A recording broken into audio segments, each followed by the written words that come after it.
all 0 days. Go ahead.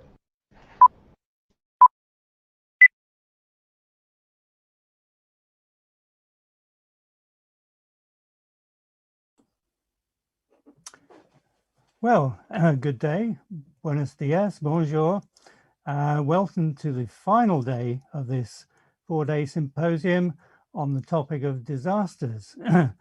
Over the last 3 days, we've heard about how natural events, neglect, and indeed political ideology have contributed to the loss of so much of Latin American cinema, and we have seen how institutions around the world have prepared for and coped with real issues of flooding and fire, along with several case studies.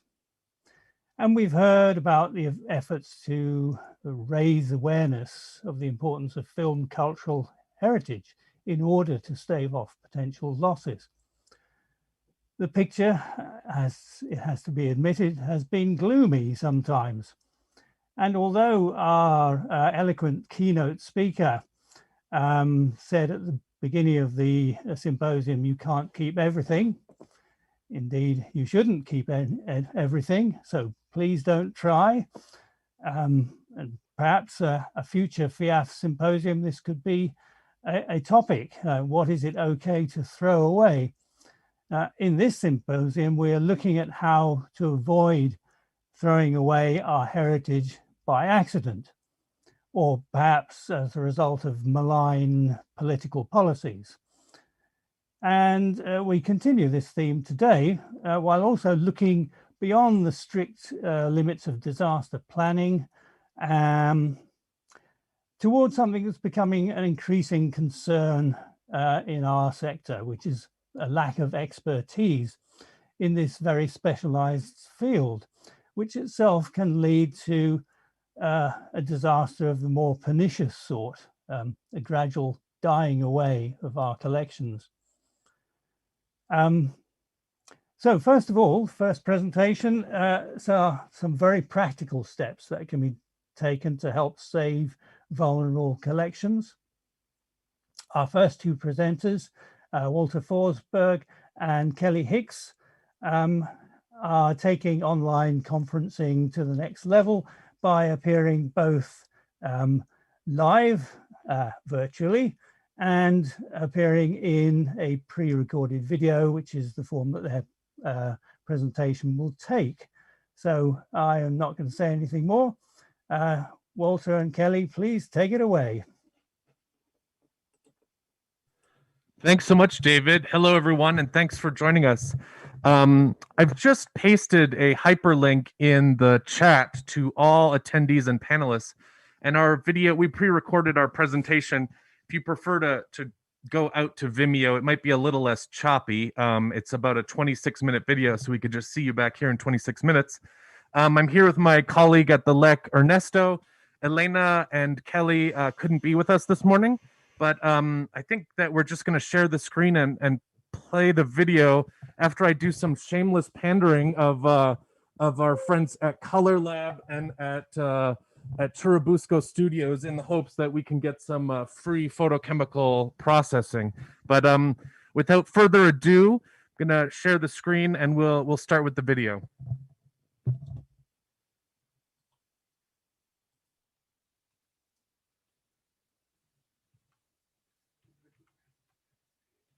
Today.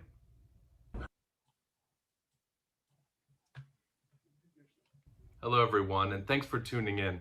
I'm Walter Forsberg, an archivist and filmmaker, and today I'm pre-recording this presentation to you from the Laboratorio Experimental de Cine in Mexico City. My colleague Elena Pardo will be telling you more about the history of the LEC, which she co-founded in 2013 with Morris Trujillo, later in the presentation. But right now I want to take a moment to thank Hugo Villa and the entire team at the Filmoteca UNAM for helping to stage the event, as well as David Walsh and all of the FIAF team. I want to extend our specific and particular gratitude to Rachel Stolci, who invited us to initially stage the community archiving workshop and present about it today. Hi, My name is Kelly Hicks. I'm an audiovisual archivist and I'm the project manager at the Audiovisual Heritage Center, a regional archive in Nashville, Tennessee. I'm also a core member of the Community Archiving Workshop, and I am going to be talking today a little bit about the history of the Community Archiving Workshop and what we do. I am going to start our presentation by giving you an introduction and some background on the Community Archiving Workshop, or CAW. CAW is an organization that helps to jumpstart audiovisual preservation for individuals and organizations with audiovisual collections. We work with anyone, but we tend to focus on organizations that have less access to resources such as training and funds, and less geographic proximity to laboratories, preservation facilities, and technicians. We organize workshops and service days around the world that teach audiovisual preservation essentials. During the workshop, we also complete a group task. Those tasks include things like collection inventorying, rehousing, film inspection, digital file management, etc. Whatever the greatest need of the organization is, there's a CAW member with expertise in that area, and we work with the partner to customize the workshop to meet that need. We also engage in large-scale and long-term projects, some of which are federally funded. Our current project, once things get rolling again, will be working with tribal collections across the United States. And we have a consulting arm for hire that works with organizations including the Smithsonian Institution. CAW is a collective, and we have several core members who are involved in most of our projects. We're largely based in the United States, but we would love to expand. So if you'd like to sit in on a meeting or be more of a part of CAW, please drop me a line after our presentation. So anyone can put on a workshop, but what CAW does specifically is offer a model based on our 8 years of experience. We also offer support for people who want to put on a workshop but might not be sure how to start. And you can play this little video here on a loop. This is our website, which is essentially an online handbook with resources to help anyone who wants to put on a workshop. You can find that at communityarchiving.org. So you may be thinking, this is fine, but what does this have to do with the FIAF Symposium topic this year, which is preservation and management of natural and human disasters? So some of our workshops teach disaster preparedness and recovery techniques. We also rehouse and physically organize collections according to archival standards, a process which, as you all know, over the long term goes a long way in mitigating the effects of water and fire disasters when they happen. Perhaps what is most to the point here, though, is that smaller organizations working together and sharing resources can preserve and provide access to collections that otherwise may suffer the human disaster of long-term passive preservation, especially when it's caused by lack of community and lack of access to resources. Grassroots and community-based archiving also allows collections to remain in the hands of the people who make them and know them best and can describe and explain them the best. It helps to improve diversity within historical representation.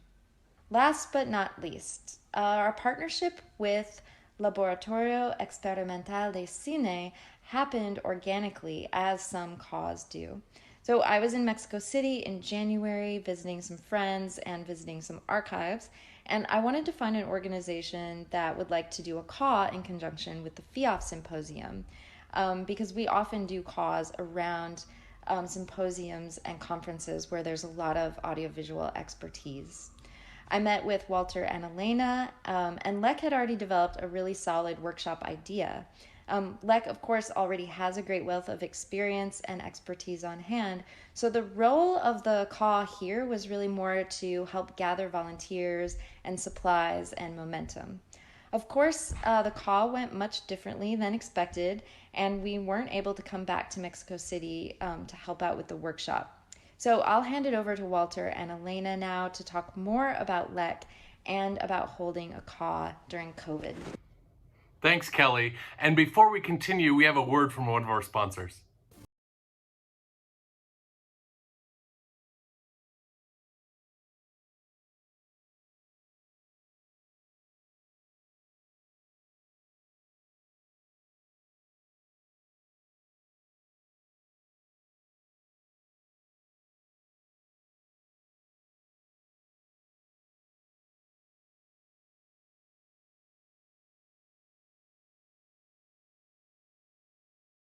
es un Sony. Hello again. Handycam, the memory of your family. It's a Sony. Discussing all week. It's appropriate, although very tragic, that this year's conference theme about natural disasters has proven much too timely. Nevertheless, we're really excited to speak with you today, and we'll be available at the end for questions, discussion about our community archiving workshop plans and ultimately what we did instead. We had about 20 people who were ready to volunteer for us and digitize a bunch of these videotapes that you see here behind me. Unfortunately, we had to tack in a different direction, but we ended up learning a lot nevertheless and getting a lot of quality work done, a lot of digitization of these videotapes. My colleague Elena Pardo, as I said, the founder of the Laboratorio Experimental de Cine, is going to speak now a little bit about the collection and also a little bit about the history of our filmmaking collective. Elena? Hello, my name is Elena Pardo, and I'm co-founder of LEC, Laboratorio Experimental de Cine. I started this project with my friend Morris, Manuel Trujillo, and we started it in order to be able to do things like screenings and workshops and collective film projects in a more organized way. And we also wanted to build a film community in Mexico City, as we had seen that other places have their communities that you share, you share equipment and you share knowledge, and we wanted to build something because we were each doing our things separately. So our dream was to have like this space where everybody could cross and share, see the things we do. So we wanted to do that. Well, this is my dad, Hector Pardo. He didn't smoke, but maybe he was there posing for some commercial or something. But well, he used to, for many years, he did TV commercials. And his story is interesting. He started working selling Colgate soaps door to door in different towns. They had like this little truck, and they would go around putting music and telling the women how to use this new product. No, it was like, he was born in 1931, so this must have been like in the 50s or something. And then he was successful selling the soaps, so they would give him like another job or a different job. So he ended up doing soap operas and the radio, and then the TV. And then so at some point the Mexican TV decided, the owner of the concession of TV decided to do their own soap opera. So the publicity was done outside and soap operas in the house. So then my dad started working for different companies making TV commercials. And then at some point, he stopped doing them. And so some of the materials we have at Lake is part of that history, but mostly from the 90s to the 2000 something. But here, for example, I have some more of the rolls I rescued from his business. His business was broke or was ruined at some point in the year, 2013. It was a long history. It was a long time that it went down. So they had to move, and many things were thrown away, and they had to move out quickly of this house where they had been for many, many years. So it was whatever we were able to keep, we rescued. So that's part of what we have at Lek. I kept these materials there, just sitting around for a few years until Walter joined he came to live to Mexico, and he joined the Lek space, and thanks to him we have been digitizing part of this collection. And I think it's an interesting collection. Maybe you will see a little bit of the materials we have, but it's mostly documentaries for like, for example, tourism, or TV commercials for bread or whatever, like products in general, many products. But it's a nice way to see Mexico of those years. No? So it's interesting. I think it's an interesting material. And I thought I'd just sketch out with some slides kind of our original idea of what we were going to do. Unlike previous community archiving workshops, we thought that it might be an idea if we could build 2 or 3 digitization stations. And instead of inventorying the tapes or doing a collection assessment, if we're actually able to digitize tapes and see how many we could do. And so our initial grand plan was to hold a 3-day instead of a 1-day workshop and to make it digitization focused. We had rallied equipment for 3 digitization stations, and we devised a schedule of 5-hour shifts, and we would have 2 5-hour shifts each of those 3 days. We wanted to have 2 volunteers at each digitization workstation, one to be the digitech or technician, and the other person who would be doing the cataloging in a spreadsheet. We estimated we'd need 30 volunteers, and we were on our way to filling up the quota, including a bunch of people from New York City, the Transfer Collective up there, Carolyn Heel and Robert Margolius.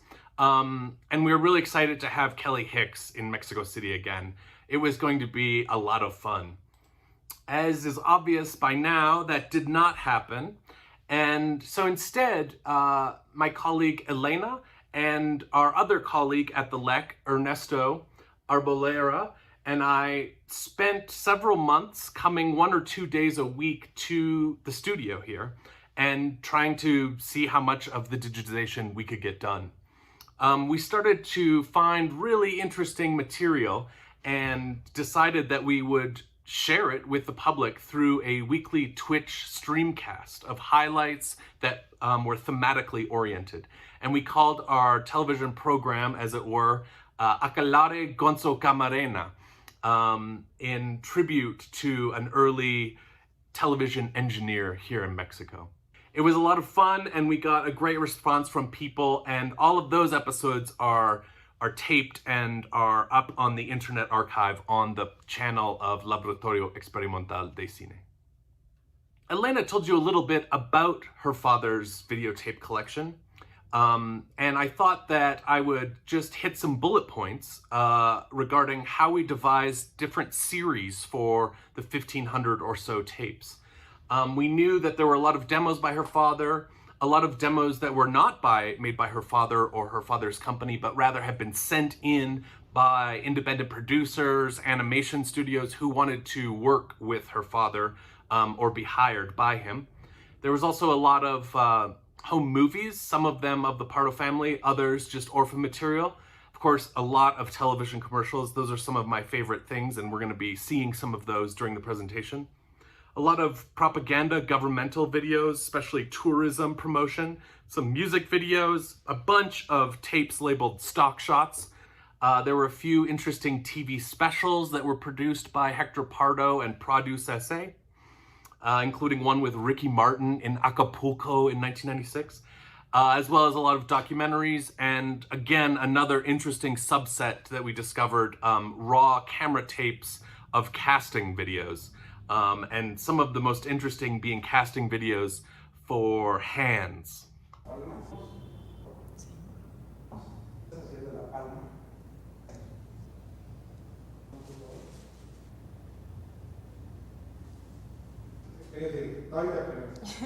We determined these series through a physical arrangement of the tapes. The tapes were not really in order on the shelves behind me, and so over the course of a week, we took down the tapes and tried to group them into conceptual and thematic groupings. We thought that way we could tackle specific groups with our community archiving workshop volunteers, and that would be more interesting for them than just randomly digitizing tapes all over the map.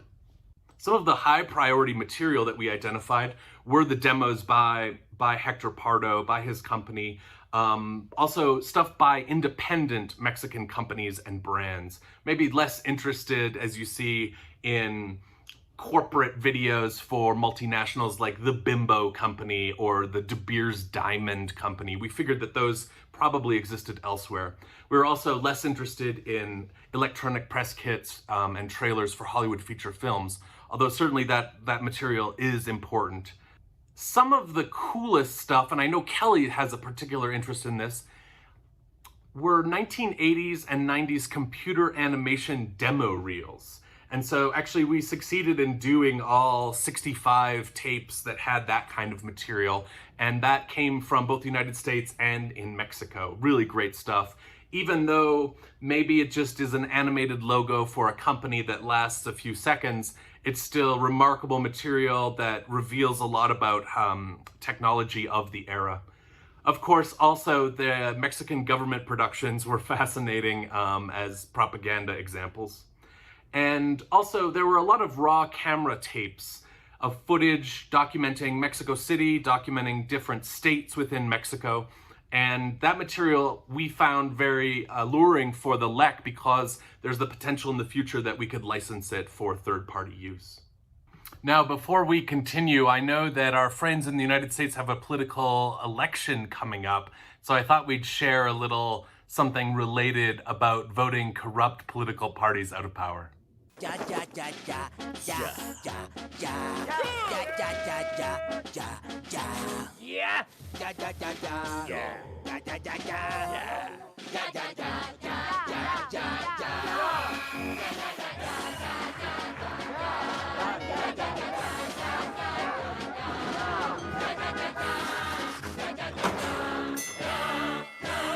basta del PRI. Vota por el cambio. Fox presidente. Enough of the PRI. Vote for Fox for president. Where I'm sitting, actually, you can see here is the digitization setup. And we were lucky in that Elena had many machines from her father's company, which shut down in 2013, 2014. You can see some of those video decks on the shelf there. And I had also imported a lot of machinery from the United States. And you can see here, some quick specs for all you tech nerds out there. We were using the Ultra Studio Pro analog to digital converter, which we really like. You can use it with vRecord, which was the AMIA open source software that we used, along with FFmpeg for making our deinterlaced derivatives.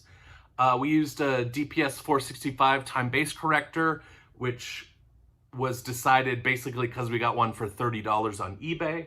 And we captured, in the interest of saving space, to FFV1, Matroska, and we were using a 2019 Mac Mini. As I said, we're really lucky in that we had a bunch of different U-matic, Betacam, and VHS decks, and we were able, even before the workshop was slated to happen in April, to find one of the last repairmen in Mexico, and he went through and did maintenance and like a tech check on each of the decks to make sure that they were in good working order. So even though the workshop didn't happen, we're really happy now that we have a half dozen for each format. Because cataloging this collection is such a gargantuan challenge, we wanted to see how we could defray some of the problems that we might encounter with that process.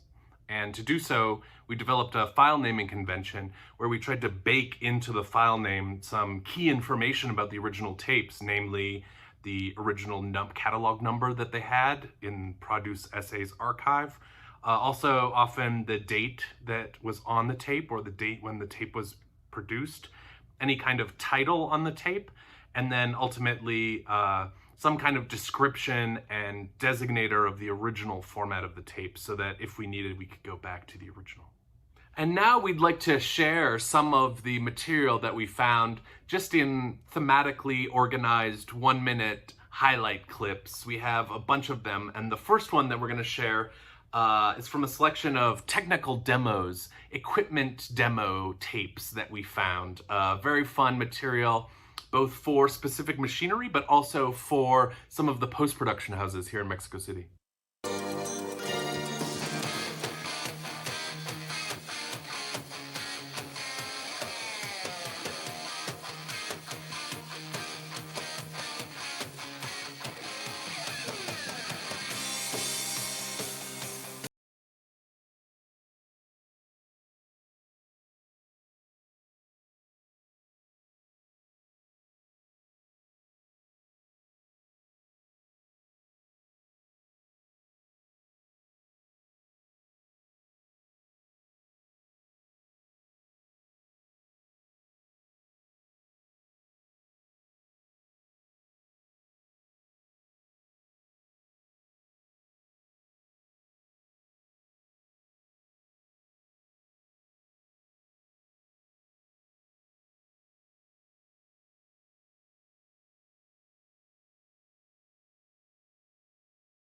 earlier, this is something that Kelly Hicks is a huge fan of, and that is 1980s and 90s 3D animation. So let's take a look at some of that.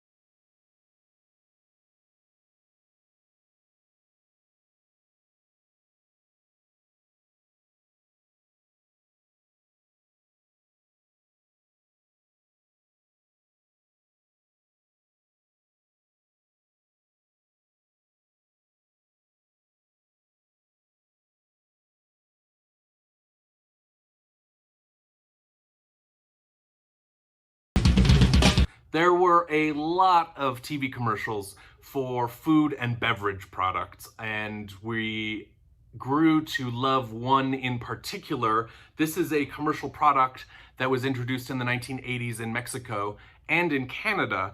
And in Canada, it became the most popular potato chip flavor. And in Mexico, it was a complete failure. Nuevas de Barcel. Nuevas katsu papas. Katsu, ¿qué? Nuevas katsu papas.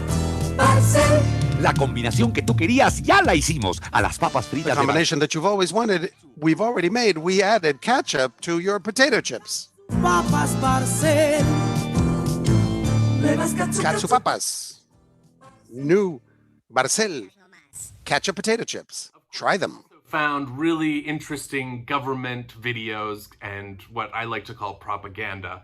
Some promoting tourist destinations, others promoting governmental programs, and we'll see some of those right now. El gobierno del estado de Guerrero, haciendo honor al plan de trabajo que The government of the state of Guerrero presents one of its recent projects that is a reality today. Forest Industries of Guerrero, Infogro, having as one of its objectives the improvement of the agricultural sector, has worked with the direct participation of the owners of the forest in industrializing wood products. With the support of the federal government, and thanks to the generosity of the constitutional president of Mexico, Carlos Salinas de Gortari, who authorized the transfer of these assets, forest assets, to the government of the state, we were able to do this project with the participation of the forest growers. Download and remix some of this material. You can find over 100 of the tapes that we did during the pandemic. We've uploaded them to archive.org, and they're on our channel at Laboratorio Experimental de Cine. So please, I encourage you to check them out. I hope that in the discussion and Q&A after the presentation, we can talk more about some of the lessons learned and existing problems that we didn't solve about this process. But I thought that I would just overview some of the lessons learned over the course of digitizing 142 tapes.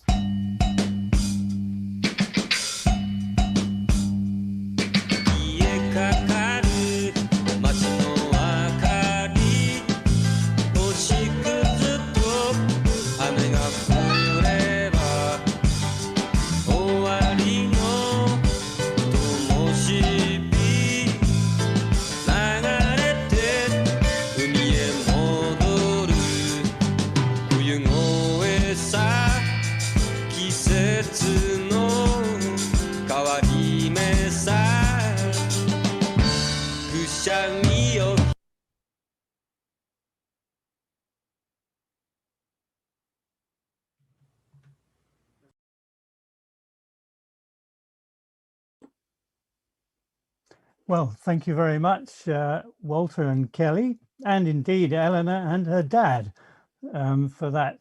That was fun. Now we turn our attention again away from Latin America to Croatia, a country all too familiar with disasters, both natural and man-made.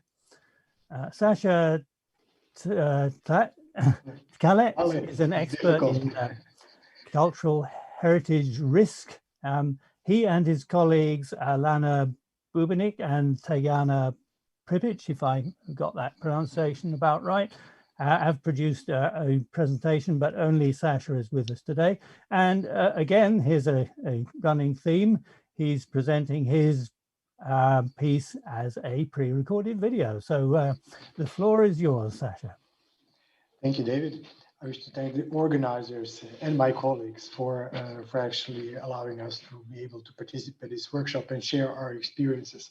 Croatia, indeed, through last decades has probably had all disasters it can have, especially this year it was complemented. And we would like to emphasize through this presentation the importance of considering infrastructure, cascade risks, training and planning. So please have a view of this pre-recorded PowerPoint presentation and look forward to your questions.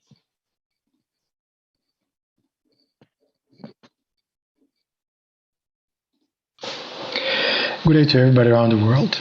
I hope you're doing well. The topic of this presentation is titled Consideration on Disaster Risk Management for the Croatian Broadcasting Film Archive, Importance and Challenges. The presentation here is prepared by my dear colleagues Lana Bubenik and Tajana Pripic of the Croatian Radio Television and myself, Sasha Tkalet of the Cultural Innovation Center from Croatia. This presentation continues on decades of experience in managing risks and resilience for various forms of cultural heritage and responding to various crises and disasters.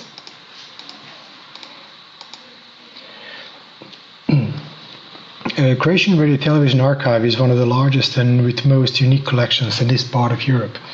It stores documents created by the Croatian Radio Television since 1926.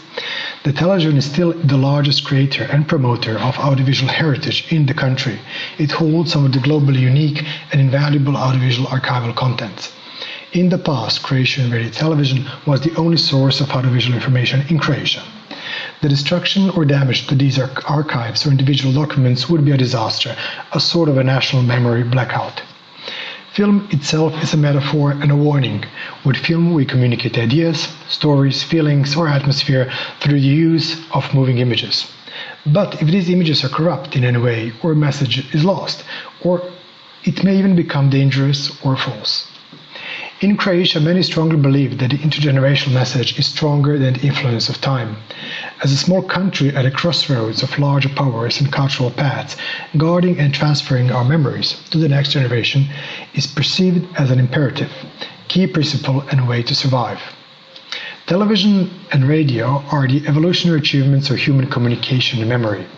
The visual basis of film gives it universal power of communication, which is still recycled and rediscovered in various contemporary media formats and channels.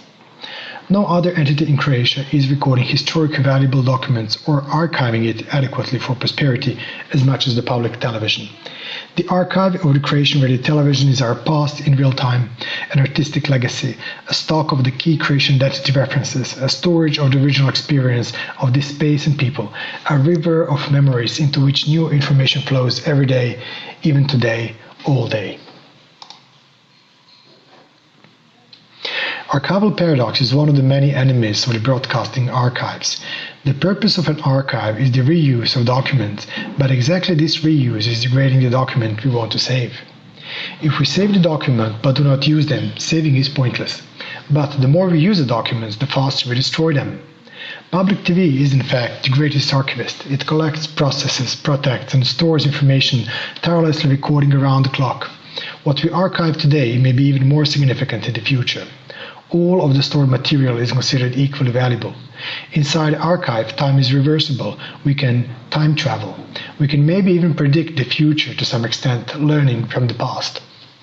Audiovisual archivists must be able to permanently, quantitatively and qualitatively reorganize and transform the old archive and manage the new, while simultaneously learning new things in a tight schedule environment, often on a small budget, with insufficiently educated staff, especially in the field of emerging technologies and overwhelming digital data accumulation and complex legal policies.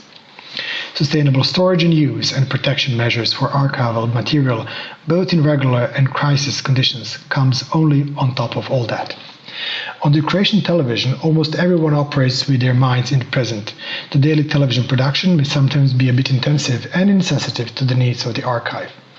By contrast, the archive must merge what was yesterday, today, and what will be tomorrow, and ensure a smooth transition of the archived information through time. This most important task for any film archive is usually not adequately considered because, in logistical and organizational terms, it diverges significantly from the needs of the daily program production. The national authorities have proclaimed the Croatian radio television archive to be a state-protected cultural good of the first, the most important category. In protecting this invaluable content, all protection measures and systems rely on people and human factors, so our special attention is focused on this aspect. Workflow automatization and automatic data collection, search and description makes the future easier for those who have the resources to implement and maintain such systems. However, it seems that people will always remain very important despite the predictions that the archiving process and the archivists might eventually be completely replaced by the artificial intelligence. One thing that will definitely not change or be replaced anytime soon is risk management for the audiovisual collections, and we will talk more about the risk management in more detail later.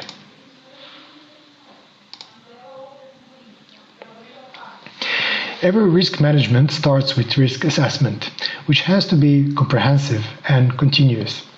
The assessment builds on the existing risk topology, which is in principle same for any cultural heritage. While institutional risk topology is specific, it is individually weighted in various aspects and risk for every specific institution, territory, collection, and time. There are some key terms and principles to consider. Threat.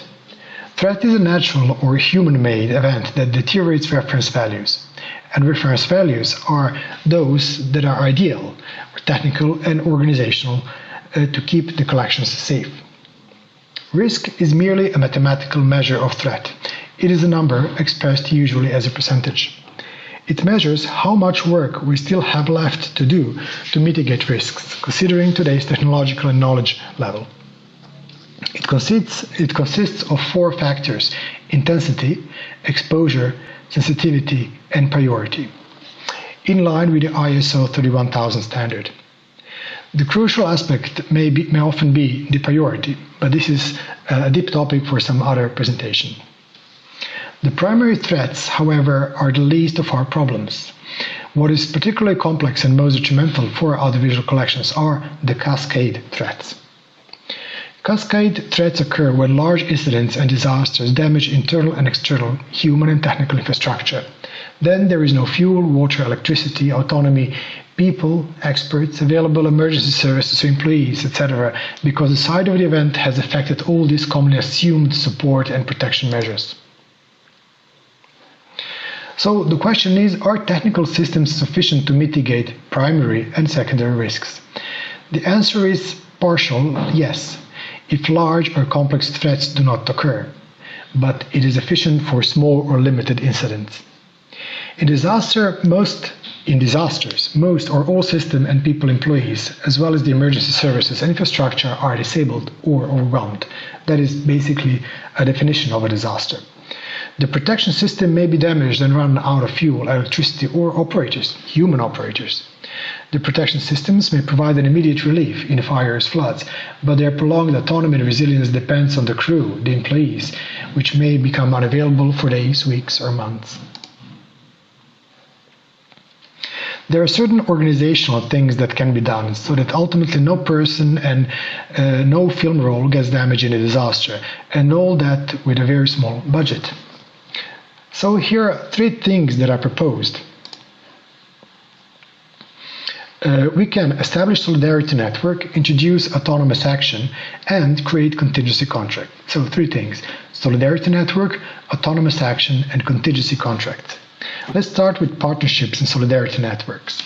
This should ensure that partners in one network are unlikely to be affected by disasters at the same time. So the partners within the same network are unlikely to be affected by the same disasters at the same time. There can be several overlapping solidarity networks, like we see on the slide. The networks may also include various stakeholders and may include public-private partnerships. The second thing we can do, which is very cost efficient, and that is autonomous action. We can introduce autonomous action. It requires response automatization in crisis so that every employee can react individually and legally. It has to have adequate regulatory framework, internal and possibly external, for example, contracts with the trade unions. And there has to be enough training and protocol. And all these three things consider employees and emergency services that are external, and solidarity network that is external, and also the institution's autonomy and readiness. One thing to keep in mind that in disasters, most of the staff is also affected by the event. Those of staff who are present need to be able and authorized to act, despite the fact that their directors or managers are not present, as they will not be, and that they cannot be reached on phone or otherwise. The staff on site will also get tired and will need to be replaced, or will also have to leave to take care of their loved ones. It is important to ensure that the staff can act legally and competently. This requires anticipating and regulating work roles specifically for crisis situations and ensuring training for everybody. The third measure that we can consider is contingency contracts. These address the following. Emergency services may take or consume the ordinarily available resources to the institution, such as they can marshal their own guards, refrigerators, trucks, and storage space, and this needs to be procured outside the authority of the civil protection, possibly even in neighboring countries. Contingency contracts need to be negotiated in advance and activated, semi or automatically, in the event of a disaster. Contingency contracts also may overlap in some parts with the solidarity network. Here comes a specific context for the Croatian radio television and their specific situation. Perimeter and safety. The location is for Croatian radio television is disputably well connected and accessible to different services. The facility is equipped with access controls within the outer and internal sector bounds. It uses identification systems, video surveillance, and motion sensors. In reference to the interior of the facility and archival premises, the entrance into the radio television facilities for employees is permitted with the contactless card only, while the contract or temporary workers receive temporary cards. Entry into the archive is for the archive employees only, and access to the so-called archive, vault, and main storage is further narrowed to the selected staff with special permissions. Throughout the entire archive, there are permanently placed alarm posters, fire extinguishers, panic light system, hand alarms, loudspeaker evacuation systems, and evacuation plans, among others. Continuous video surveillance is active throughout the hallways and workplaces with applied anti-theft measures such as digital entry, locks and sensors, safety glass, locked windows, safety cabinet, pest control.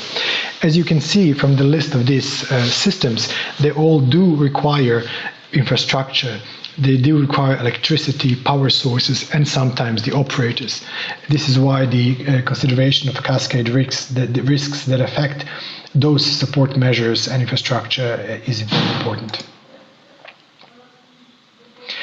Risk management is a network of interdisciplinary solutions that respond to complex threats, and some of which are, for the Croatian radio television, natural risks like earthquakes and floods. Zagreb, and especially the location of the building facility of the Croatian radio television, is exposed to earthquakes to 7.5 on MCS scale and to floods. Technical and logistical and infrastructural risks. Complex of building fragments, the archive, because as well as the microclimate information system and access, and it also makes evacuation more complex. There are also anthropogenic risks such as war, terrorism, political unrest, pandemics, psychology of the archivists, illegal activities of the employees. And additionally, there are risks due to quadrennial change of the management and administration following the political election cycle. These anthropogenic risks, as well as some of the technical and natural risks above mentioned, have all been survived somehow in the last 50 or 60 years, many times. Formal and structural risks include legislative risks, physical decay of media, digitization strategy and implementation, digital continuity and sustainability, cost of technical dependencies, copyright laws, organization and identification of documents, etc. Technological risks consider new media preservation and related challenges, social web archive, web streaming archive, video conferencing archive, cybersecurity, etc. And of course, technological and biological risks, such as incidents involving radioactive material or radioactive incidents from a nearby nuclear plant in Slovenia, or various biohazards, including the current pandemic. The archive is located in a floodplain, and for large-scale floods, it relies on the city's flood defense, internal safety staff, and civil protection. Inside the archive, the lower shelves are left empty or shelves are elevated. Covers of the archive material are usually water repellent. Particularly valuable material is stored in the so-called citadel, a secure archive repository that can be submerged in water for about 2 hours. The facilities have the flood control pumps for removing large amounts of water that may threaten the archives. The building was built according to the principle of seismically resilient architecture. Recently, we got to test the theory and practice since we had a major earthquake in Zagreb, following with a series of smaller ones at the archive as the building itself was intact. One should note that this was although it was a large or major earthquake, still even stronger earthquakes are anticipated in the future. Vertically mobile archiving systems, additionally anchored when installed, provided very safe, satisfying protection, but one tape fell out during the recent large earthquake. Other earthquake protection systems include automatic locking of elevators, sliding entrance doors, regular evacuation rescue exercises, cabinets and shelves fixed to the floor or wall, metal solid constructions of all storage furniture, cassettes and films additionally protected by hard plastic boxes, reinforced top shelf protect against collapsing from the ceiling, etc. The only solution the film archive still lacks is completed digitization and backup of the material in dislocated storage. The phono department is the leader here. More than 80% of all the material is digitized. Besides regular high-standard safety precautions pertaining to electrical installation and storage system, there is also a stable internal communication network. Employees also have protective equipment in accordance with the occupational safety standard. There are atomic shelters, automatic emergency power systems, special microclimate systems. Preventive measures of disinfection and anti-pest control are regularly conducted. The disaster plan and risk analysis are provided and implemented by the crisis management commissioners in cooperation with internal fire and security professionals. Central repositories have no window and are in the core of the building, inaccessible from the outside under special microclimate and access controls, separate from the office system and adjusted to the reference microclimate conditions for specific archive materials. The central storage also holds a separate cold storage for film negatives kept at 5 degrees Celsius and relative humidity of 20%, and alarm signals if the storage is open for more than 10 seconds. Security officer is required to inspect the room physically every hour. Safe room and cold storage have additional separate internal alarms and video surveillance with motion sensors in all rooms and inside safety locks. The control of vinegar syndrome and film is done by visual inspection and with 80 strips. The cleanliness of the storage is maintained by the staff of the archives and facility manager department. A large part of the film archive is placed inside the vertically mobile archiving system with electronic programmers which save space, but may be inconvenient when evacuation of the material is necessary. Storage room is built as a separate fire protection sector, preventing the spread of fire from any other source in the building, with separately operated fire alarm system and fire protection. Especially valuable material is stored in a separate storage, fireproof for 2 hours at a temperature of 1600 degrees Celsius and waterproof for 2 hours if completely submerged in water. Halon system is removed and replaced with the new system, Novec 1230 fire protection fluid, a clean agent fire extinguishant. This fluid has a global warming potential of less than 1 and the highest margin of safety for humans among clean agents, including inert gases. Fire alarms are automatic and its activation is connected to the security department. Storage is additionally equipped with handheld fire extinguishers, foam, powder, and CO2 containing hand fire alarms, fireproof doors, shelves, and drawers. Internal and external hydrant network is built in and maintained. Anti-theft system has its own independent power supply and significant autonomy. Doors have entry-exit sensors. Rooms and repositories have multiple exits. Storage is equipped with metal wagons for transport and evacuation of archive materials. Evacuation and communication maps clearly guide to the exit of the facility. Regular protection, evacuation, rescue and firefighting exercises, as well as medical examinations, are mandatory for all employees and conducted regularly. Archival collections are stored mostly in separate sections containing paper, film, musical notes, photo, audio files, etc. In 1970, here are some benchmarks for the Croatian radio television. In 1979, the Croatian radio television presented its self-made archival database to the public.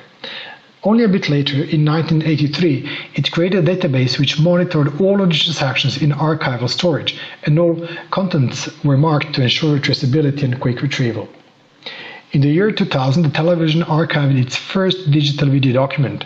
In 2001, the television bought software for multimedia integration of the entire archive. Still, due to lack of resources, the system is migrated only partially to the new database. Information protection of digital data is provided by the IT and technology departments. The whole system is normally equipped with a UPS. Server and storage are on the higher floor to ensure protection from floods, maintained in adequate microclimate, secured with a fire alarm and protection system. Entrance controls are positioned in a room without windows and on the inside part of the building. Smaller systems are hybrid cloud data services. Storage is on redundant NAS devices and data tapes. Access to archival database is only by special authorization. Journalists and guests use the service of the search archivist.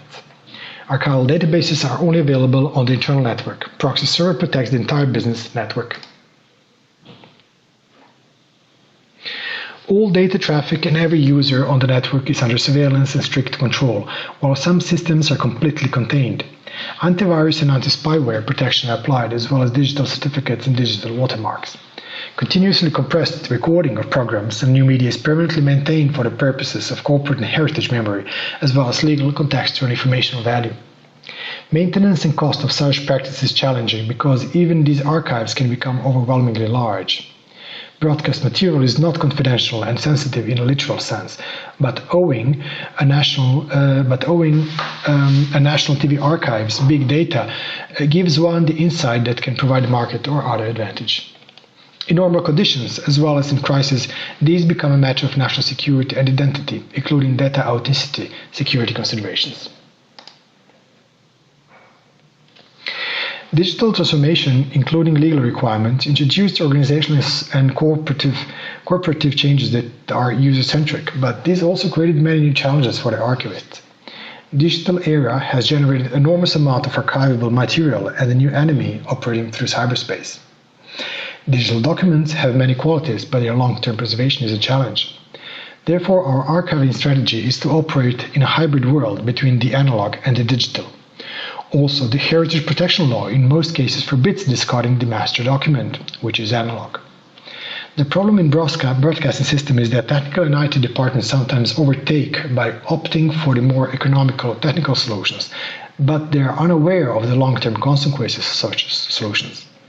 Equipment is market dependent and companies come and go.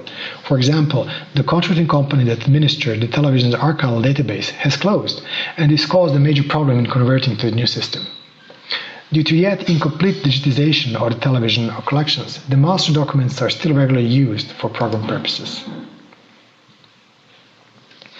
Coming back to the film archive, it is also burdened with copyright issues that will probably be impossible to solve in the current copyright legislation.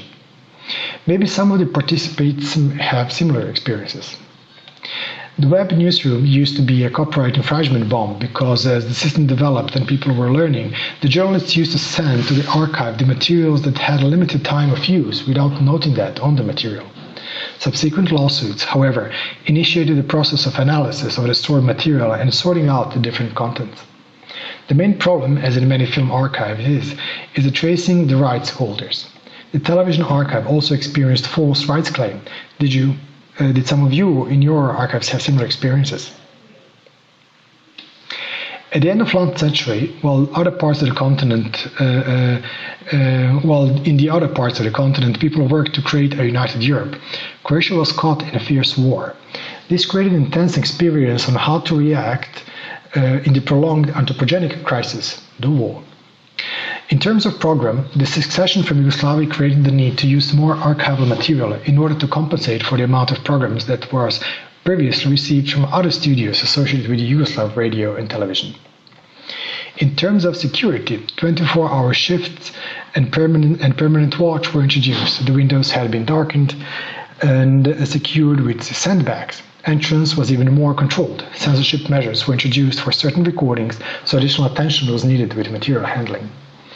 Getting to work was difficult due to constant raids, blackouts, and irregular public transport.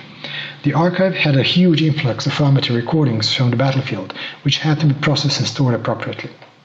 24-hour recording of program was introduced, and then a special archive of the Homeland War and thesaurus called Pictures of War was established. The archive was later important in the proceedings at the Hague Tribunal, but was also a founding stone of the Croatian Homeland War Memorial Center. Archive was able to function well because of the excellent management and formally applied strong disaster planning by the security department. People were trained for armed struggle and for civil protection. Until the disarmament process, the Croatian radio television also had weapons depot at the premises. In the event of an attack on the television building, several reserve positions were identified and equipped for autonomy and connection into the broadcasting system. The biggest problem was painstaking and difficult evacuation of the archival material by hand through dark corridors. The archive was relocated into the atomic shelter and basement of the facility, with the most important material marked with fluorescent signs if evacuation outside of the building would be necessary. There was also a problem of returning the material from our safe dislocated location. Storage near Plitvice Lake, where about 13,000 very important film rolls were stored. This safe dislocated storage was heavily affected by the war and inside the facility occupied by the Yugoslav National Army Corps, but ultimately the archival material was safely retrieved. Some regional studios had to move to the reserve locations in bunkers. Many employees became refugees. Luckily, the archive department did not lose any of its employees in the war. The war damage on radio television property was estimated to millions of euros. During and especially after the war, intensive microfilming started, organized in several shifts, as well as the transfer of endangered film material to digital cassettes. Inventories and databases were copied and dislocated. In the past, during the Croatian Spring and Communist era, during the 70s, the archive faced political demands for the destruction of some documents. Archivists never destroyed them. They usually hid the original archive cards, without which it was not possible to find these documents, or made copies of the films that were listed for destruction and hid the original. Archive then had the so-called bunker room, where films that were not listed for destruction but were not allowed to be broadcasted were stored. In the past, during the Croatian Spring Uprising, the archive faced politically motivated demands for destruction of some documents. On one occasion, the entire radio collection was thrown into the nearby Sava River. When film archivists saw what happened to the radio archive, they covertly made copies of the original archive cards, films and raw materials that would probably be listed for destruction, and hid them. The database was copied as well as dislocated into places. All of them were saved in the bunker. Only the Director General had the keys. However, in the world of political paranoia, the Defense Ministry and the Central Committee of the Communist Party were often accusing archivists for deliberately destroying some recordings. Such accusations were commonly made when an employee, especially one in the well-paid job, justifiably needed to be removed. And coming back to the modern day, commonly prescribed epidemiological methods are applied at the television's response to the current pandemic. All trainings and events have been cancelled. The archives is operating on the reduced basis due to COVID-19. However, it continues to provide a service to essential departments and other public record bodies that require urgent access to the documents. At this time, the documents are not quarantined before being returned to the repositories or to further handling since it was mandatory to use gloves and masks. However, some disinfection measures do apply depending on the condition and the source of the document. The request for use of material has to be submitted in a digital form. Some employees work remotely only on some tasks, since the law does not allow the removal of the records from the dedicated archive. Pandemic circumstances emphasized the role of the archive and made it more visible through the increased social media activity, while archive footages gained a lot of program time and many affirmative reactions in the social media. Remember us. Despite a tremendous effort, sometimes we play for the losing team. Many records have been irretrievably lost due to neglect, natural decay, technological obsolescence, and political events. Some prominent risks and cascade risks also played a big role in that. But the majority of them was lost due to lack of vision of responsible persons and disregard of the significance of the radio television archives. Protection should not rest solely on the sacrifice of the individual, but on the efficiency of the entire system. It is rightly said that the strength of a state rests on the orderliness of its archive, so no price should be too high to preserve them. Never doubt that a small group of thoughtful, committed citizens can change the world. Indeed, it is the only thing that ever has, as was thought about Margaret Mead. Thank you. Thank you. Well, thank you very much, Sasha. That's, wow. An impressive, daunting amount of thought had gone into the design of the systems there. I think we'll all be moving our collections to Croatian radio television now. I think when the end of the world comes, it'll be the only place left standing. Or evacuated. So now, for our last presentation, indeed the last presentation of the symposium, we are very pleased to have Juana Suarez of New York University. She is the director of the Moving Image Archiving and Preservation Program at NYU, and she takes a very special and particular interest in cinema and cinema heritage in Latin America. So, Juana, the next 30 minutes are all yours. Thank you so much, David. Voy a hacer esto en español. Can everybody hear me? Yeah? Okay. I will be speaking in Spanish. Okay. Buenos días. Good morning. Good morning. The title of my presentation is Recovery in the Case of Disasters and Collaborations, putting in place independent actions in Latin American film archives. I'd like to congratulate our colleagues at the Mexican UNAM Film Library, as well as the colleagues at FIAF for their virtual hospitality, and also a word of thanks to all of our colleagues who have shared their resources, their time, and their efforts at such an important and difficult, challenging time. I'd like to do a mapping of different initiatives that show us the changes of the nature of archives and the challenges faced by the audiovisual collection of memory in Latin America and the Caribbean, as well as to talk about new synergies and a valuing of our work. And as I have explained, this has to do with the possibility of appropriating the audiovisual resources that we have for preserving our collective memory. I'll share with you my own screen.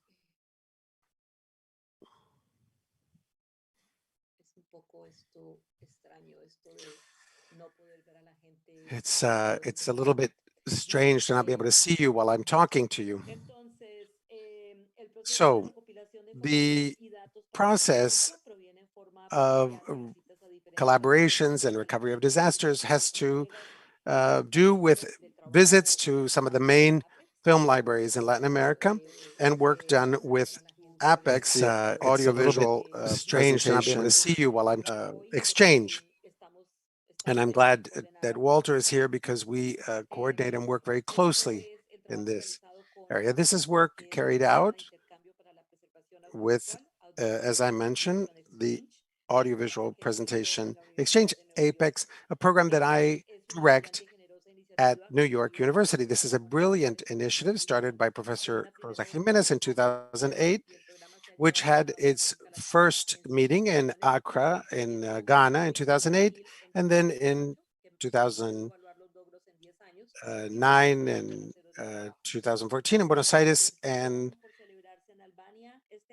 we will have a meeting in Albania this year. This is not a program specifically designed for Latin America as such, but a project was underway to work with our colleagues in Albania, was canceled due to the restrictions from COVID. And we'll be working with Apex and them further along. I will refer to a book, Moving Images, Digital History of Latin America. And I work on a differentiation between some of the more traditional and larger ones and the smaller ones, which have to do with the work housed in film libraries, museums of cinema, as well as minor collections, as well as like those held by universities, museums, and also private film collections or collections that emerge in response to specific needs or are held by populations at risk, LGBTQ, women's organizations, indigenous and Afro-descendant organizations, victims of armed conflict, and there's an extensive list. At times, the dividing line between what is a major collection and a minor collection is somewhat blurry given the resources that are available for these institutions. In the context of Latin American collections, it's not surprising that human as well as natural disasters only make the situation more worse because of the budgetary restrictions, and in many cases, state or governmental negligence because of the low status of cultural institutions. The crisis faced during this pandemic, the return of extreme right-wing Latin American governments and the application of neoliberal policies to cultural institutions and policies, such as the case in Colombia recently, are factors that have exacerbated this case. This decade finishes with a particular challenge in 2020, with, ironically, an expansion of film libraries and the relocation of collections to more modern institutions. Between 2010 and 2020, we've seen the expansion of the film library in Mexico. We saw many images yesterday. Also, the building of a new film collection and library in Uruguay, as well as in Bogota, Colombia, and the expansion of regional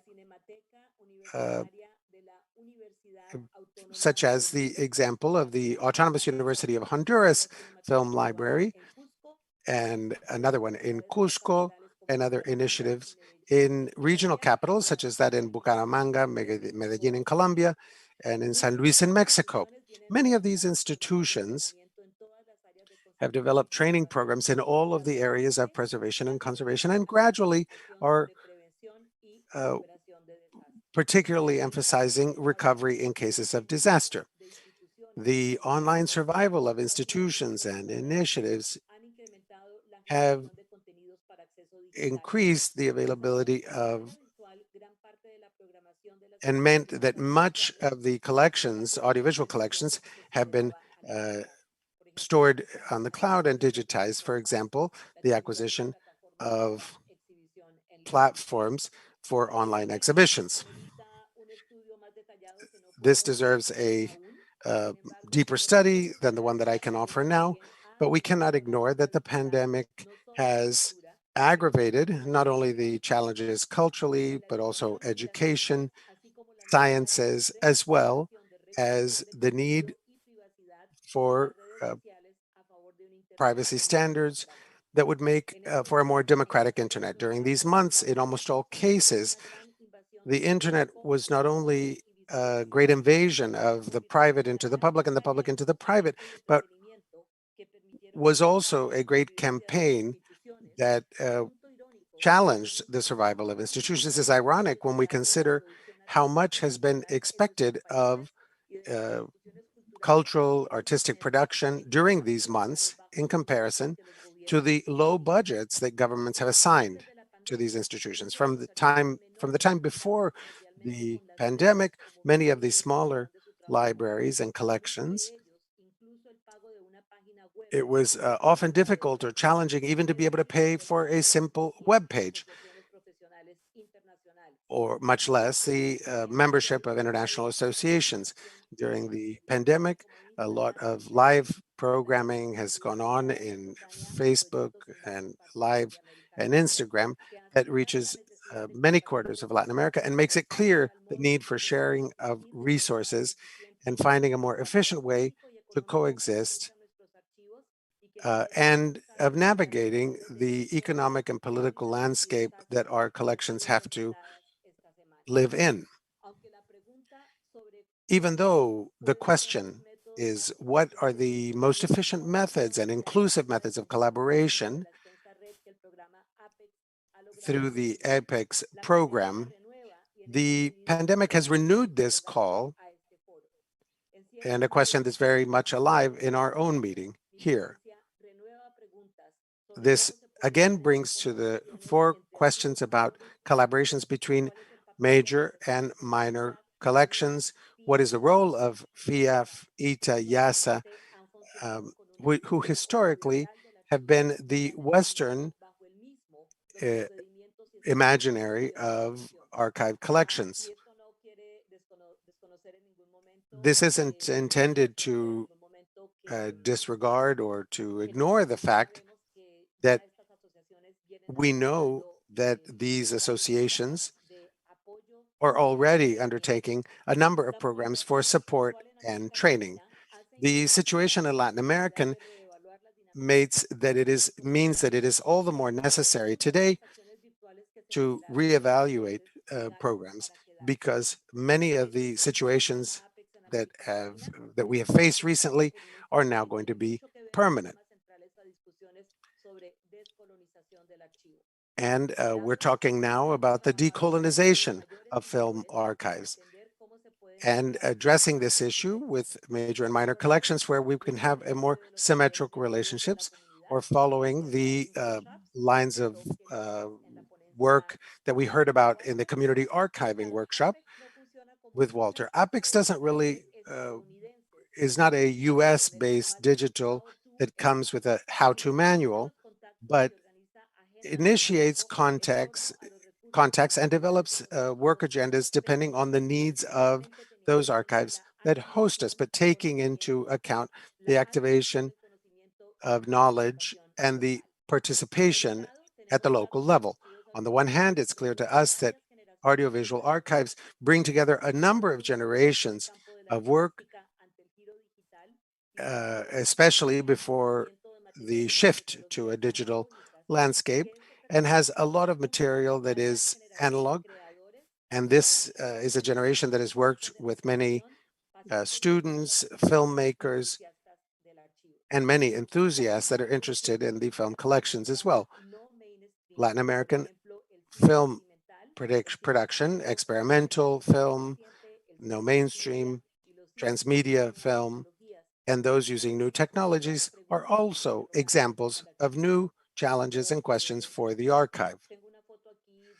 I have two images of two recent documentaries that I think will show us the importance of working with archives. This has always existed in Latin America, but I think the technologies allow for more innovative language of film.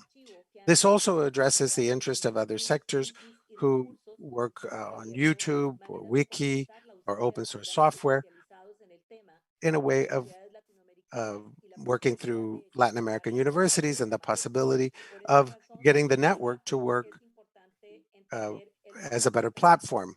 It's important for APEX to understand what practical work, do-it-yourself workshops, finding solutions that are low cost, and to promote ways of working that are sustainable and allow for independence while still respecting the protocols and the standards established by organizations.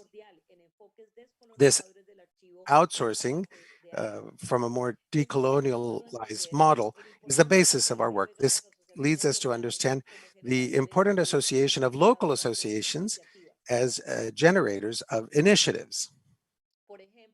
For example, the Brazilian Association for Audiovisual Presentation has played a key role in facing the current crisis of the Brazilian Cinematheca. In Puerto Rico, Archired has already gathered specialists in preservation and conservation of audiovisual materials. Its own structure was the key to finding resources that would allow for mutual collaboration so that audiovisual preservation is already an established reality for them. You may remember the photo of the President of the United States, who was, even though there were many people that were not formally trained in handling audiovisual materials, our colleagues were very careful in preserving during the Hurricane Maria period this audiovisual material. It's worth also looking at what is happening by networks and other groups. And I think we should be able to add many more to this group.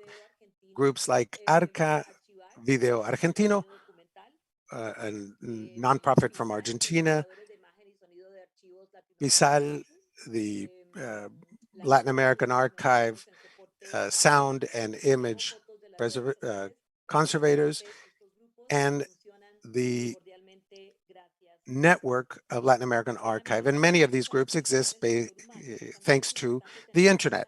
It's also important to remember that there is a large number of professionals working in universities and film libraries and independently who have been trained in many of the training programs and have returned to their own countries from places like where I work in New York. They're graduates of programs like the one in Carlos III and Amsterdam University and the program at New York University. As is the case for me or Walter, we live covering both our own professional tasks in the United States as well as collaborating with Latin American professionals. Rafael de Luna, by way of example, has started projects such as LUPA, a university laboratory for audiovisual preservation of the Department of Cinema and Film at the Rio de Janeiro Fluminense University, and has recovered work of João Luis Vieira, who spoke to us yesterday on the experience of Cinematheca in Brazil. Also, Professor Gina Tenta in the Catholic University of Montevideo, Uruguay, Julio Caudillo, who has worked with his colleagues in the University of República, also in Uruguay, with the archives of that university, also in Montevideo. And throughout the region, there are many other examples of colleagues who have been interested in not only recovering and preserving audiovisual memory, but because in their day-to-day work, they can inform what are the needs for training in the region, what are the programs that are already existing that can be taken advantage of, and what is the possibility of continuous training in the region. This can be done in Spanish as well as in Portuguese. Projects such as RIPDASA, the network, Ibero-American Network of Digital Preservation of Sound and Audiovisual Archives,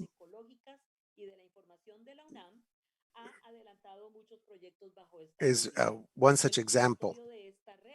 The observatory of this network has already created a map of sound and film archives throughout the region and has an intense program of webinars together with ABP thanks to the work of Pamela Cister.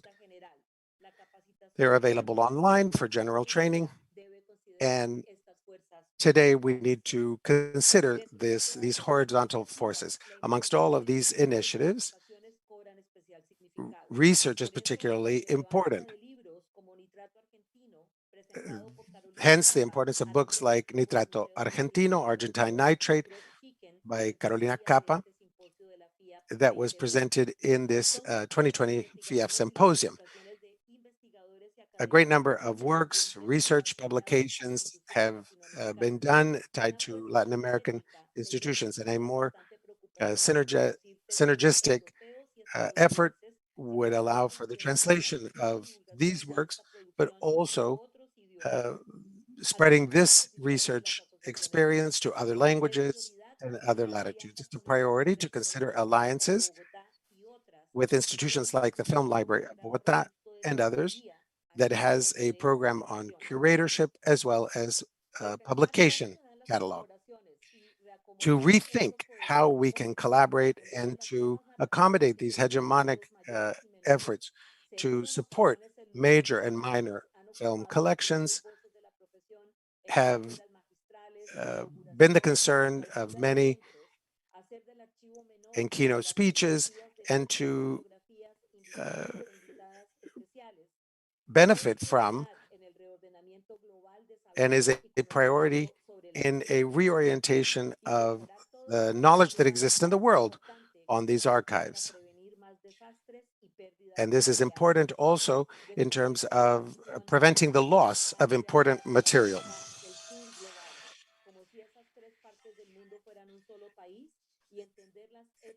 We have to understand the world as consisting of more than just these different regions. Many Latin Americans are aware, and we suffer a bureaucratic heritage that we have inherited from our European background in the decolonization period. We know it's difficult to work in Latin America, but resiliency is something we have a great deal of experience. We understand that experiences like that of the Brazilian Cinematheca or the Rio de Janeiro Center on Audiovisual are part of tectonic plates that make it very difficult to address these issues. Nonetheless, opening fora and spaces for sharing information in different languages and in different scenarios is a way of collaborating and supporting them. As a result of APEX, we have tried to advance and work with Arturita.net, a group that brings together the protection of the Cinemateca Brasileira, among others, and to make it understood what the weight and the importance of the Brazilian Film Archives are. And this is part of the cost and to understand the dimensions of the political context today.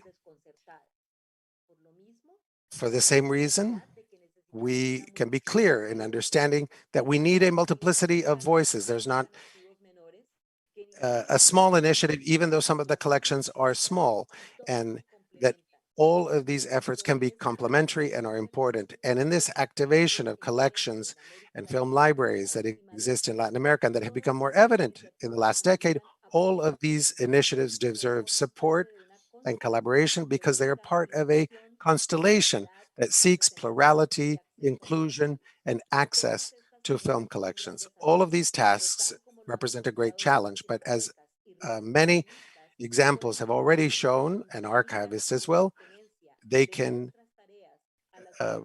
bring us to the multiple and heterogeneous societies and groups of citizens that constitute our country, and to protect our cultural audiovisual legacy. You can see the website of Arturita here if you're interested. We have a panel in Spanish and English and Portuguese with a summary of what the history of Cinemateca, of the Brazilian Film Library, and what has happened over the course of this recent crisis. Thank you very much. You have my information right there.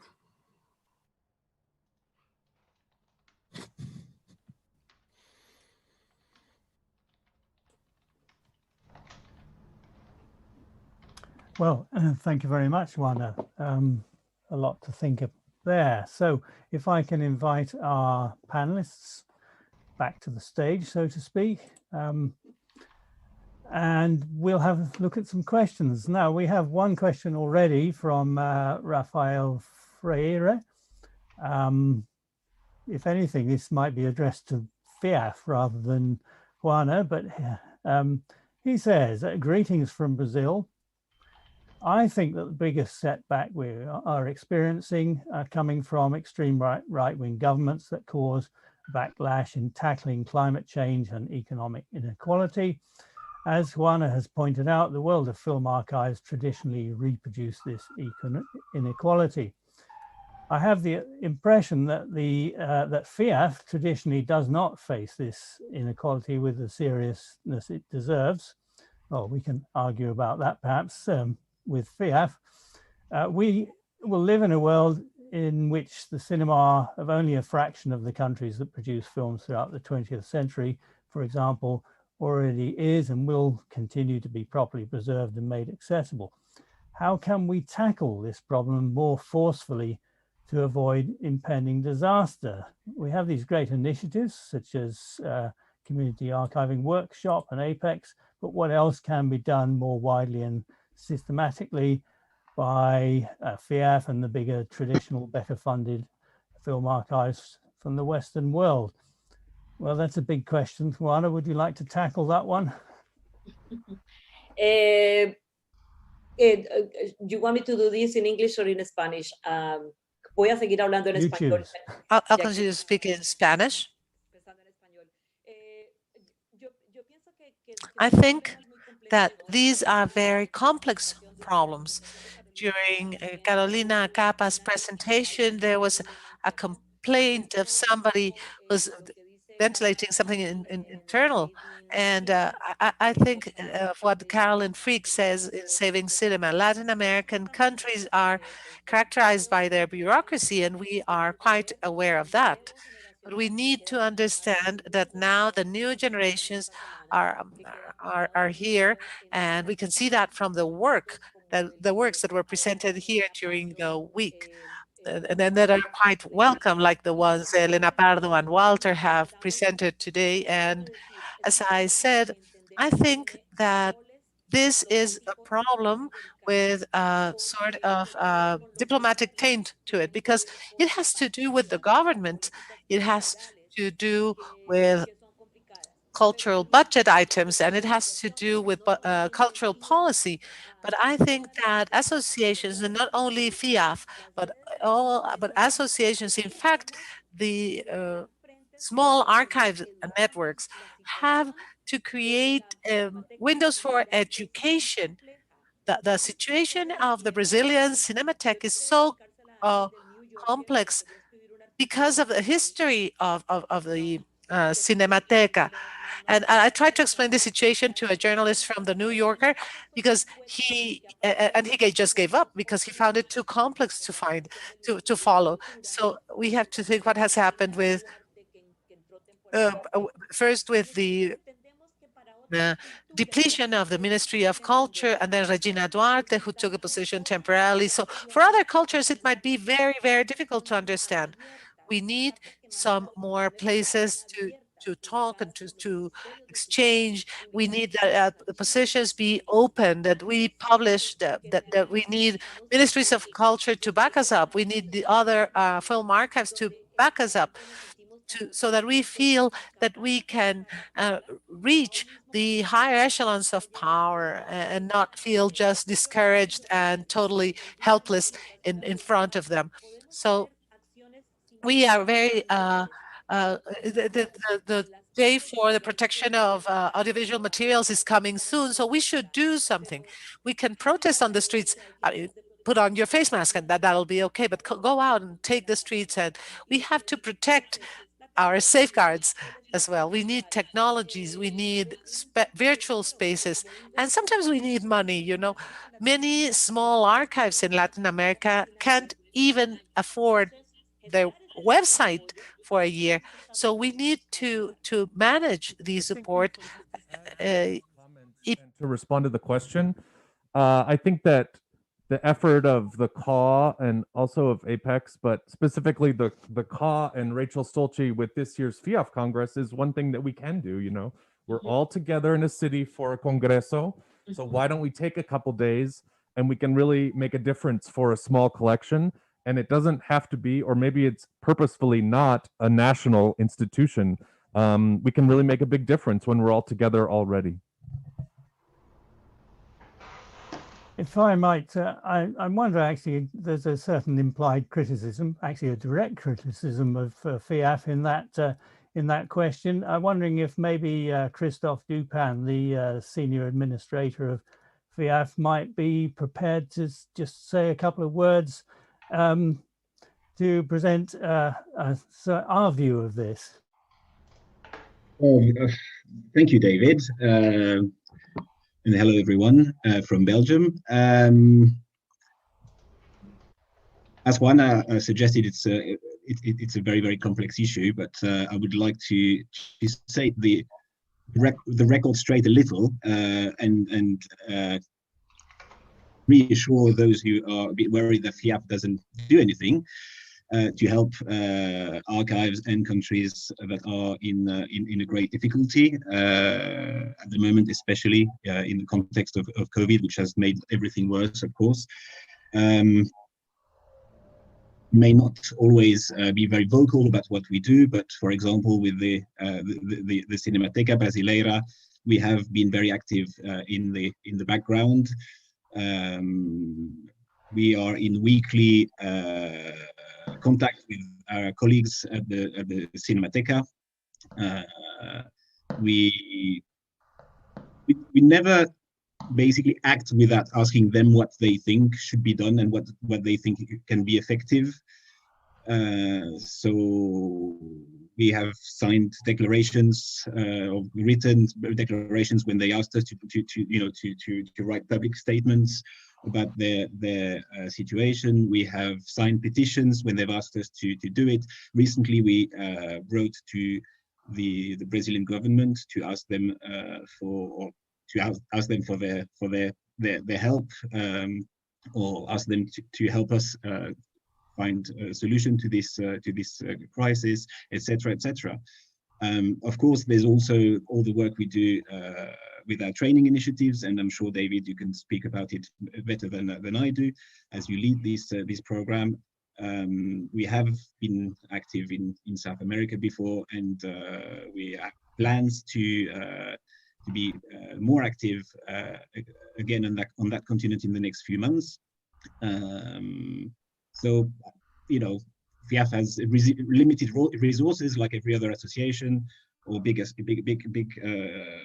international organization, but we do try to be active and not always very publicly, because not all public actions are actually effective or always help the situation. Sometimes discreet negotiating can help too. ¿Puedo aclarar algo? I would like to clarify something. I just want to make clear that my presentation in nowhere says that associations are doing nothing. We have the IFTA regional webinar in Sao Paulo running as we speak. And it has been a quite unfortunate year for Latin America. We would have a MIA at the border because we thought that we should bring the spotlight to Latin America, and we couldn't do it. So what I say is how these forces are unequal, and that is a different discussion. Chris, I have a question. I know that letters have been sent, and I know that support has been shown, and I am very conscious of the fact that this is a huge diplomatic issue, but I think that if we knew that these letters are being exchanged, we wouldn't feel this alone, because I think that we feel as if we are alone, and it is not only the responsibility of FIAF and Latin American institutions are also responsible, and we have to be responsible to them, because I think that they feel as if they were forsaken or abandoned. So I think it should be publicized that these actions are taking place, that you're writing letters and that you're showing your support, etc. I agree, but once again, sometimes the negotiation has to take place without being too public. And we are a membership-based organization. Our members are film archives affiliated to us. Therefore, our priority is to make sure that we are in touch with the archive that is at risk, and that we actually follow their needs and follow their advice on what they think is the most effective action we can take to help them. And this we have done on a weekly basis. But you're right. Of course, we need to, the more the better, and the more coordination there is between all our organizations, the better. We have been FIAF is a member of the CCAAA. And we have been discussing with the other associations, Audiovisual Archiving Association of the Council, this week to prepare a new public declaration from the CCAAA about the situation of the Cinemateca Brasileira. And we are, the CCAAA is also, I started discussing the situation with UNESCO, with the various people at UNESCO in Latin America and at the headquarters in Paris. So hopefully all this will eventually lead somewhere. Can I just perhaps ask a question that takes us beyond the situation in Brazil? I'm struck by the fact in Juana's presentation that there are, on the one hand, there are some serious issues with government interventions and all the rest of it, and underfunding. On the other hand, there seems to be a blooming of new archives and projects and initiatives. I'm wondering if this is just a temporary flowering of things that is now going to get crushed by the lack of money available from governments and from other institutions, which is going to be the inevitable result of the pandemic. What do you think the outlook for the next few years is going to be? Yo creo que las instituciones están batallando. I think institutions are facing hardship as they transfer to digital media. I spoke about the Cinemateca de Bogotá and the Cinemateca Uruguaya, because the facilities that were built for the Cinemateca, the Cinematheque in Uruguay were exhibition for theaters, etc., but there was nothing for the archives. So it was a need to transfer everything to digital format and to change the planning strategy, and that changes our priorities as well. Then we have to understand that there is a huge amount of the digital content being created that also calls for preservation. We have huge amounts of Zoom conferences now, for example. I think that the Cinemateca in Bogotá has a lot of support from society at large. I think that is something that we must look at, because before they moved to the new facilities, they had already centralized the activities, and the Mexican Cineteca was the same thing. They carry out activities not only in the large city, but also in other parts. But however, I do think that there might be some sort of stagnation, and facilities that were already in bad conditions, when they had problems with storage and humidity control and temperature control, they're not going to fare well. I carried out a census in Latin America, and there are 6 or 7 archives with a scanner only, and it'll be very difficult to get scanners for those institutions, and it'll be very difficult to pay for storage, digital storage, and safeguarding in the digital space. So I think that we must have a kind of pause as well, because while the whole of the world came to a stop, on the contrary, film archives and cinematheques everywhere started working more and more and more for entertainment. So we must demand larger budgets from governments. I don't know if somebody would have a better answer than the one I gave right now.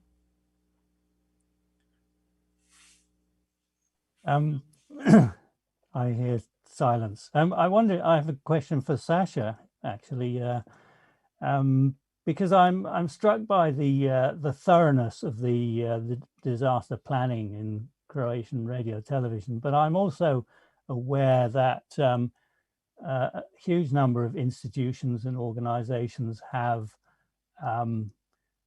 impressive disaster plans in place, but they don't actually do the necessary training of their staff, so that should a disaster happen, no one will actually know what they need to do. I mean, one of the most vital things about disaster planning is that everybody almost automatically knows what they have to do. Do you have a view on this? Is the senior management of Croatian radio television taking it seriously enough to make sure that everybody does know what they do in situations of that sort? There is one particular situation with any kind of disaster, and that people who live at institutions, who work at institutions that live nearby, are also affected by disasters immediately. And basically, they cannot be relied on because they will go home and take care of their loved ones. And that is normal and that's human. Who will actually save the archives of any kind, or the National Library, or anything else, is actually civil protection.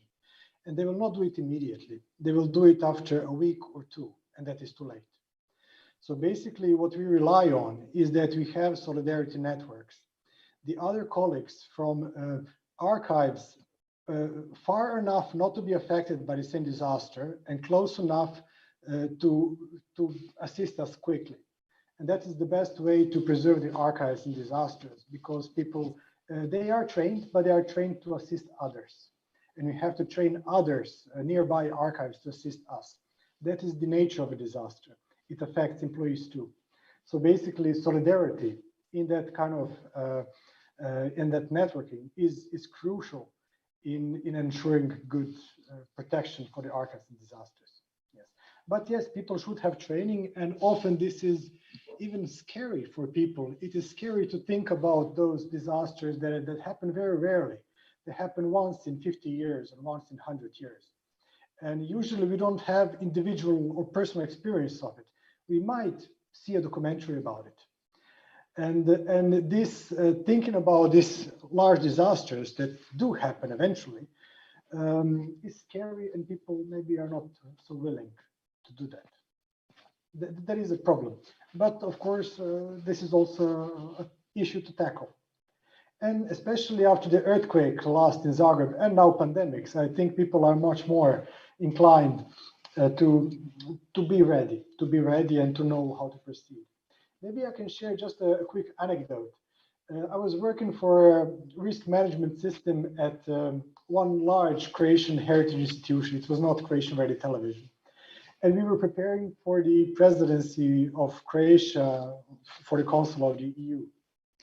And the thing is that when we finished our risk assessment and some preparations, I was told by the manager that, you know, why are we doing that, Sasha? Disasters will not happen. And then, you know, 4 weeks later, there was this big earthquake. And 2 months later, there was this pandemic. And then, no, we did not complain anymore about it. We just said, okay, what's next we have to do? So these kind of events do encourage us to actually dive in, because we do require training. And also, maybe just the last thing, we also need to train civil protection and military and police, because they are the ones who will be managing the response. In legislative systems, in disasters, they will order what to move, where to move, and they are not necessarily always informed how to proceed. Well, I mean, one of the most impressive things about your situation in Croatia is the fact that at times you had to defy the authorities and engage in subterfuge in order to save the collection, which is a picture that's happened in other parts of the world, most notably in Afghanistan during the Taliban regime.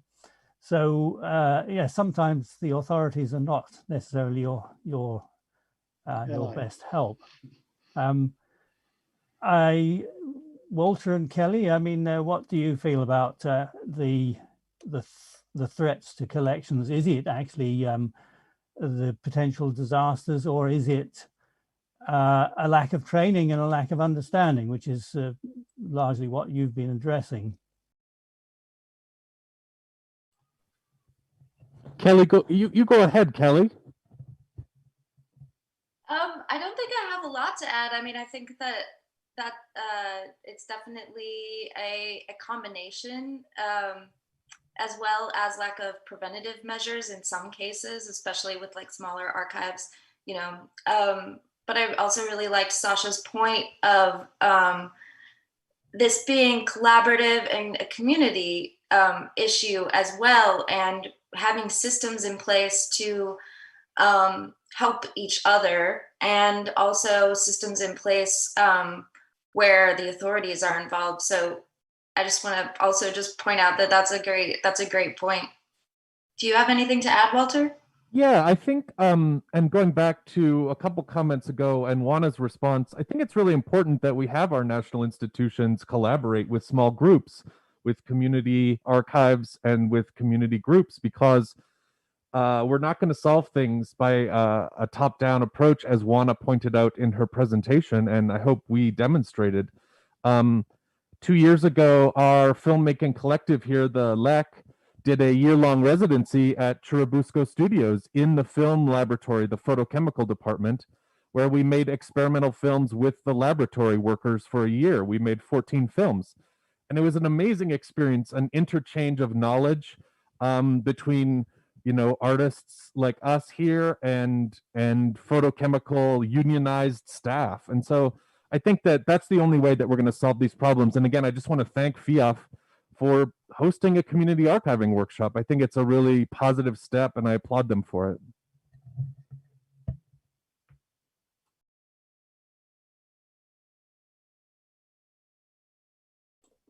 Okay, maybe I can just throw one last question out to you. Maybe this is a controversial viewpoint. Our keynote speaker, Paolo, suggested that actually film archiving is bad for the planet, mainly through the large energy use that it involves. And while we might not wish to deliberately dispose of collections, we do know that what survives from the past of past human endeavors is largely through accident and circumstance, and not as the result of any kind of carefully managed preservation program. So, I mean, are we actually being too precious about what is being output by numerous filmmakers and video makers these days?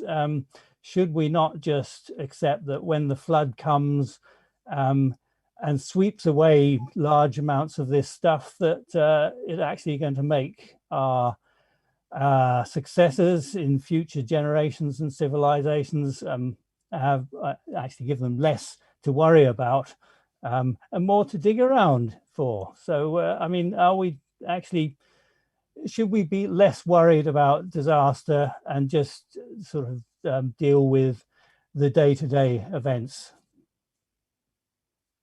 This is not necessarily my opinion.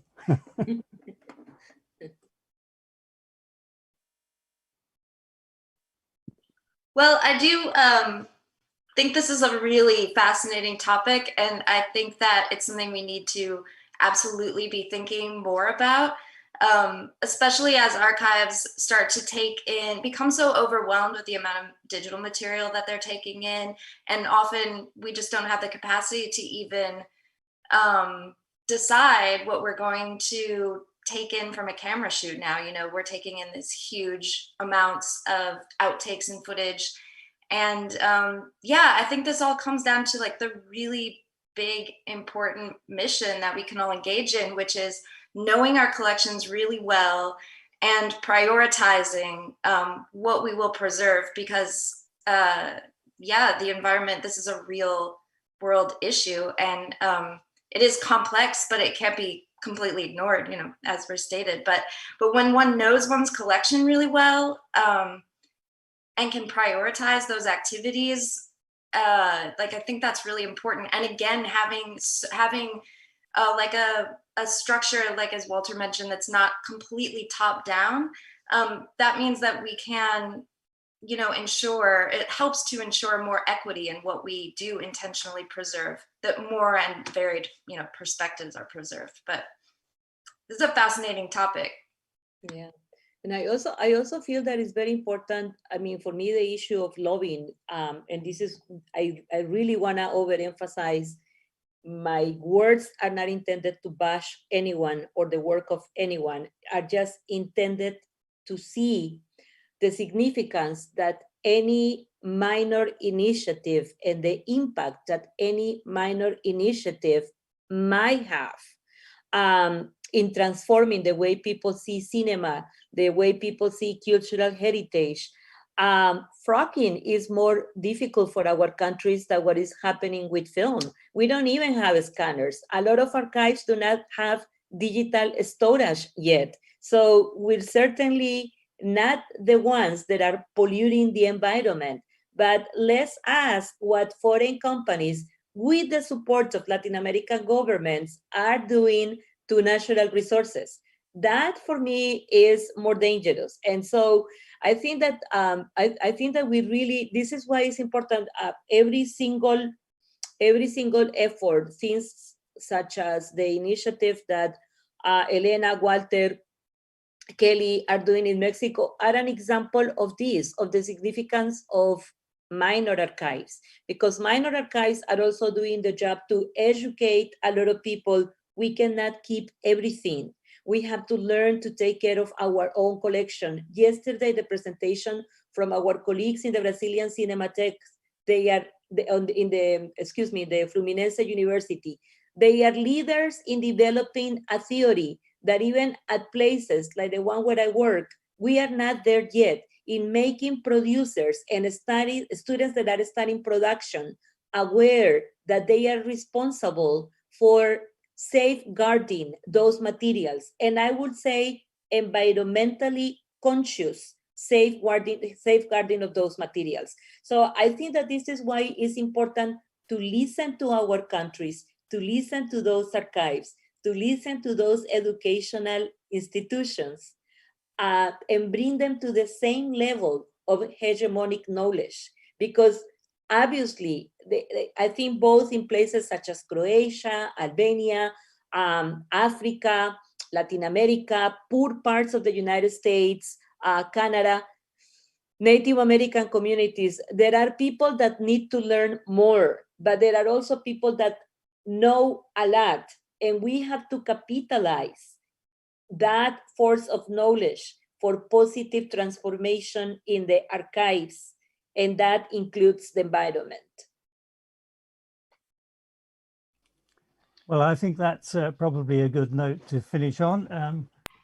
The clock is creeping towards the end. I think at this stage, I would just like to say a big thank you to all our panelists for some very interesting presentations. I think it's been a very good day's symposium today. I'd also like to thank Hugo and all the people at UNAM who've managed to hold this all together. I mean, it's no trivial matter trying to put on an event like this. Thank you very much. Also, a big thanks to the interpreters, because my Spanish is very, very limited and I would be struggling without their help. Thank you to all the interpreters. And I'd like to now hand back to Hugo for some final thoughts. Muchísimas gracias, David. Muchísimas gracias también. Thank you, David. And thank you to those of you who were here with us, Kelly, Lana, Tanya, Sasha, Juana, and of course, David, our moderator. Thank you very much. I would also first want to say something that I missed saying yesterday. Yesterday was the International Translation Day, and we would like to congratulate our interpreters for the work. Thank you very much. Thank you, David, for your remark for the interpreters. I would like to congratulate the team from Filmoteca, Albino, Malis, Gerardo, from the technology department at Filmoteca, Sara. Thank you very much for your support. Thank you, Christophe, Frédéric, and the FIAF Executive Committee for their support. And we would have to print out the materials. And I would like to thank the technical team who went through the projects for our meeting in April and then went back to rearrange all the materials for these format. I would like to thank our moderators, and I would like to thank all the people who attended the event. We had an average of 200 participants per day, so that was a large audience, I would say. And I would like to thank you very much for being here. And thank you, and we'll see you soon. Thanks again. Thank you.